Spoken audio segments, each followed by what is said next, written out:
कहाँ रहेंगे राहुल गांधी? अरे राहुल गांधी के लिए तो पूरे देश की 133 करोड़ जनता ने अपने दरवाजे खोल रखे हैं। दरवाजे तो उस व्यक्ति के लिए बंद हो चुके हैं जिसने देश की संपत्ति को बेचने का काम किया है। जो लोग ये सवाल खड़ा करें कि राहुल गांधी कहाँ रहेंगे, अरे भैया राहुल गांधी अगर नरेंद्र मोदी जी के घर के कार्यकर्ताओं के घर में भी चले गए ना, तो जितनी तवज्जो लोग नरेंद्र मोदी को नहीं देते ना, उससे कई हजार गुना ज्यादा लोग राहुल गांधी को पसंद करते हैं। तो ये तो आप सवाल ही मत खड़ा करिए कि राहुल गांधी कहाँ रहेंगे। राहुल गांधी के लिए तो इस देश की 133 करोड़ जनता के घर के दरवाजे खुले हुए हैं। राहुल गांधी जिसके घर पे चाहे उसके घर पे जाके रह सकते हैं। तो ये कैसा सवाल है? दूसरी बात ये कि जिस तरीके से राहुल गांधी की संसद की सदस्यता इन्होंने रद्द करी है, ये कहीं ना कहीं देश की डेमोक्रेसी का, लोकतंत्र की आज इन्होंने हत्या करने का काम किया है। और ये लोग जो सोच रहे हैं कि राहुल गांधी की संसद की सदस्यता रद्द कर ये लोग आवाज को उनकी बंद करने का काम कर सकते हैं, तो ये बिल्कुल गलत है। क्योंकि राहुल गांधी की जो आवाज थी वो देश की 133 करोड़ जनता की आवाज थी। राहुल गांधी की गलती सिर्फ यह थी क्या कि राहुल गांधी ने सवाल पूछा कि अडानी जी का और मोदी जी का संबंध क्या है? ये बताइए ना आप मुझे, क्या ये सवाल वाजिब नहीं है? ओबीसी समाज का जो अपमान हो गया है। अरे भैया जिसको इतनी दिक्कत हो रही है या तकलीफ है, तो वो एक बात मुझे बताइए, नीरव मोदी लाखों करोड़ रुपए लेके भागा, नीरव मोदी जो पैसे लेके भागा है वो पैसा चुका दे। जो पैसा ललित मोदी लेके भागा है वो पैसा चुका दे कोई। मेहुल चौकसी जो लेके भागा है, विजय माल्या जो लेके भागा है, जो भगोड़े जो देश का लाखों करोड़ों खरबों रुपया लेकर भागे हैं, वो पैसा चुका दीजिए ना। आप क्यों नहीं चुकाते हैं? कांग्रेस की सरकार में भी तो ऐसे घोटाले हुए हैं बहुत सारे।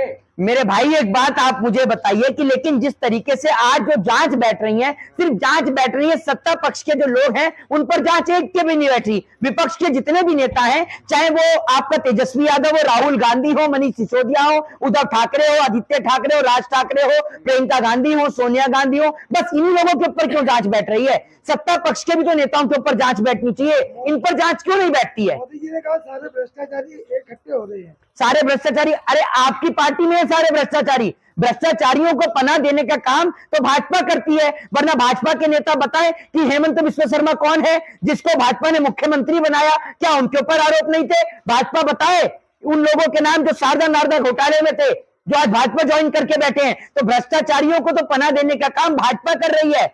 भ्रष्टाचारी तो भाजपा के अंदर है, लेकिन भाजपा इस सवाल का जवाब नहीं देगी आपको। राहुल गांधी ने सारा खेल खत्म। क्यों मांगेंगे भाई माफी? किस बात के लिए माफी मांगेंगे? क्या देश के लिए आवाज उठाना या सरकार से सवाल पूछना कोई गलत काम है? राहुल गांधी ने कौन सा गलत काम किया है? अनुराग ठाकुर ने माफी नहीं मांगी, साध्वी प्रज्ञा ठाकुर ने माफी नहीं मांगी, और राहुल गांधी से आप कहते हैं कि राहुल गांधी माफी मांगे? क्यों मांगेंगे भैया? सवाल का जवाब दीजिए आप मुझे। मांग लेने से घर खाली नहीं होगा। अरे भैया सुनिए मेरी बात, अनुराग ठाकुर ने बोला था देश के गद्दारों को डैश डैश करके, जो अनुराग ठाकुर ने बोला था, नहीं वो हमारी लैंग्वेज नहीं है, ठीक है? जिस व्यक्ति की लैंग्वेज है, जिसके परिप्रेक्ष्य में जो चीज सिखाई जाती है वो वही चीज का उच्चारण करता है। तो हमारे को ये सब चीजें नहीं सिखाई गई हैं। दूसरी बात ये, साध्वी प्रज्ञा ठाकुर ने शहीद हेमंत करकरे का अपमान किया, उनकी संसद की सदस्यता नहीं जाती है, ठीक है? नरेंद्र मोदी जी सदन में खड़े होकर एक महिला को शूर्पणखा बोल देते हैं, नरेंद्र मोदी जी की सदस्यता नहीं जाती है। एक व्यक्ति असेंबली में बैठकर पोर्न वीडियो देखता है, उसकी सदस्यता नहीं जाती है। लेकिन अगर राहुल गांधी ये पूछ लें कि मोदी जी का और अडानी का संबंध क्या है, राहुल गांधी ये बोल दें कि नीरव मोदी चोर है, राहुल गांधी ये बोल दें कि ललित मोदी चोर है, विजय माल्या भगोड़ा है, तो भैया सबको दिक्कत और तकलीफ हो रही है। आखिर ऐसा क्यों? 2 बार तो माफी मांग चुके ना राहुल गांधी, तीसरी बार मांग ले। नहीं क्यों मांगेंगे भैया माफी? क्यों मांगेंगे और किस लिए मांगेंगे ये बताइए ना। अरे भैया माफी मांगने के काम सुनिए, माफी मांगने का सारे टेंडर बीजेपी वालों के पास में है, ठीक है? ये जो बात आप कह रहे हैं राहुल गांधी ने माफी मांगी, एक बात आप मुझे बताइए, क्यों और किस लिए माफी मांगेंगे? क्या साध्वी प्रज्ञा ठाकुर ने शहीद हेमंत करकरे का अपमान किया तो क्या उन्होंने माफी मांगी थी? दीजिए ना जवाब। राहुल गांधी ने तो किसी का अपमान नहीं किया, ये बताइए। समाज का राहुल गांधी। तो क्या नीरव मोदी चोर नहीं है? आप मना करिए एक बार, नीरव मोदी चोर नहीं है। और अगर नीरव मोदी आपका रिश्तेदार है, तो अगर आपको तकलीफ हो रही है, मैं नीरव मोदी को गाली दे रहा हूं, तो नीरव मोदी जितने बैंकों को चूना लगा के गया है, आप सारा पैसा चुका दीजिए। इंटरनेशनल कोर्ट में केस करेंगे राहुल गांधी पे। कौन कह रहा है? नीरव मोदी। नीरव मोदी तो खुद भगोड़ा है। अगर नीरव मोदी बैंकों को, नीरव मोदी का लेवल है पे इंटरनेशनल कोर्ट में केस करने का। नीरव मोदी देश को लाखों करोड़ रुपए का चूना लगा दिया, नीरव मोदी किस लिए केस करेगा?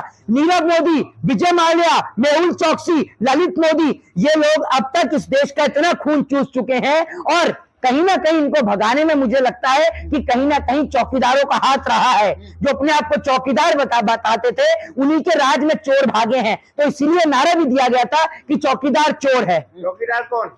चौकीदार सबको पता है कि चौकीदार कौन है। आपको नहीं पता? पहले एक काम करिए, एक वक्त में एक ही कार्य हो सकता है जनाब, या तो आप गुटखा चबा लीजिए या सवाल कर लीजिए, ठीक है। तो इसलिए आपको तो अच्छी तरीके से पता है कि चौकीदार कौन है, ठीक है, पूरे देश को पता है जनाब जी। ललित मोदी कह रहे हैं कि जो है मोदी समाज का अपमान हुआ है, कि हम भगोड़ा नहीं है। अरे भैया, तो पैसा चुका दीजिए ना देश की जनता का। क्यों नहीं चुकाते हैं पैसा? आप चुकाइए पैसा, क्यों नहीं चुकाते हैं पैसा? अरे आप तो विदेश पैसे लेके भग गए, आपने तो गोल्डन सिटीजनशिप प्राप्त कर ली, आप तो इंग्लैंड भग गए। जबकि आपको अच्छी तरीके से पता है सारे भगोड़े इंग्लैंड क्यों भगते हैं, क्योंकि सबको पता है कि वर्ल्ड के सबसे टॉप लॉयर्स एडवोकेट जो पाए जाते हैं वो इंग्लैंड के पाए जाते हैं। और जबकि एक संधि साइन हुई है, उसके तहत अगर हमारे देश की गवर्नमेंट इनको लाना चाहे तो ला सकती है, लेकिन सरकार तो भैया इसको अप्लाई करना ही नहीं चाहती है, क्योंकि कहीं ना कहीं कुछ लोगों का इनमें हाथ भी होगा। नीरव मोदी गिरफ्त में आएगा, विजय माल्या गिरफ्त में आएगा, तो ना जाने कितने नेताओं की चमड़ी भी जेल के अंदर उधड़ने का काम होगा, क्योंकि नेताओं की जो चमड़ी है ना बहुत मजबूत हो चुकी है। जनता का खून चूस चूस के, जनता का पैसा खा खाकर और जनता के टैक्स के पैसे से पेंशन ले लेकर ये नेताओं की चमड़ी बड़ी मोटी और मजबूत हो गई है। इस मोटी चमड़ी पर ना तो देश के नौजवानों की बेरोजगारी का कोई असर होता, ना देश की जनता की महंगाई का कोई असर होता। और अभी तो यूपीआई ट्रांजैक्शन भी महंगा कर दिया है। कोई महंगाई नहीं है, लेकिन महंगाई बिल्कुल भी नहीं है।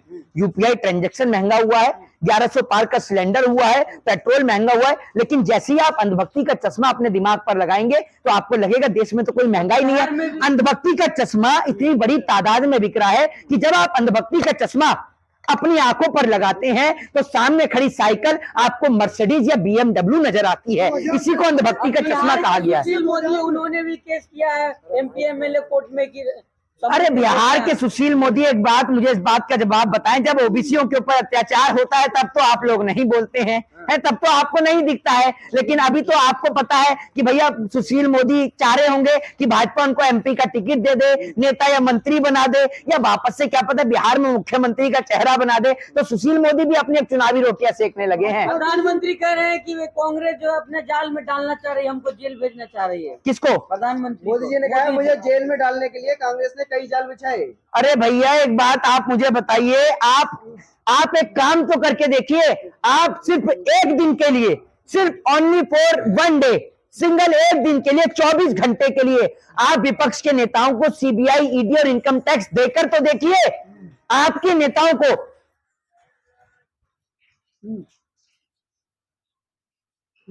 बोलिए। अरे भैया, कांग्रेस क्या जाल बिछा रही है मैं आपको बताता हूं। आप सिर्फ 24 घंटे के लिए, सिर्फ एक दिन के लिए, single only for one day के लिए आप सीबीआई, ईडी, इनकम टैक्स और आईटी आप देकर तो देखिए विपक्ष के नेताओं के हाथ में। आपने तो जिनके ऊपर आरोप नहीं है वो भी अंदर है, तो साबित होते होते जीवन बीत रहे हैं उनके, लेकिन आपको पूरे तर्क के साथ में आपके नेताओं को जेल के अंदर अगर बंद नहीं कर दिया, पूरी भाजपा अगर सलाखों के पीछे नहीं पहुंच गई ना, तो हमारा नाम भी मोहित शर्मा नहीं, क्योंकि हम आपको तर्क के साथ बता रहे हैं। हमने तो अपनी आंखों से देखा है कि जिनके ऊपर घोटाले हैं, जिनके ऊपर भ्रष्टाचार के आरोप थे, भैया बीजेपी में आए और एक भी घोटाले का आरोप नहीं, एक भी भ्रष्टाचार का आरोप नहीं। तो बीजेपी के पास में ऐसा क्या है, ऐसी कौन सी भसम है इनके पास में? कह रही है कि मोदी जी रुकना नहीं, इन भ्रष्टाचारियों पर कार्रवाई करो। अरे भैया, एक बात आप मुझे बताइए, ये तो अपने आप ही सारी बात कह देते, कौन सी जनता कह रही है? जनता की कोई लाइव कॉन्फ्रेंस चलती है क्या?